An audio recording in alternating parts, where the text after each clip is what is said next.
Գոր, ես չգիտեմ ինչի չես պատասխանում, բայց մենք արդեն ուշանում ենք։ Դու էլ մեր տուն մի արի, միանգամից արի թատրոնի մոտ, այնտեղ կհանդիպենք։ Մենակ խնդրում եմ չուշանաս։ Ես գիտեի, որ դու ինձ չես հավատալու, Գոր։ Դրա համար ես պատրաստված եմ եկել։ Ալո։ Ալո, Գրիշ, բարև, Եվանա։ Եվան։ Խստությունից ես խոսում, պապին։ Լավ ես անում։ Բայց այդ խստությունից բացի պետք է նաև արդարությունից չէ խոսալ։ Իսկ դու իմ հանդեպ արդար ես եղել։ Այսինքն։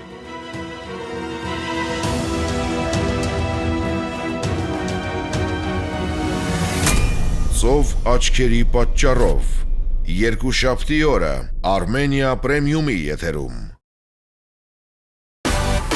Միացիր մեզ, բաժանորդագրվիր մեր սոցիալական հարթակներին և ստացիր հնարավորություն առաջինը տեղեկանալու մեր նոր նախագծերի մասին։ Այլ կերպ ասած, բաժանորդագրվիր, ծանուցվիր և վայելիր լավագույնը։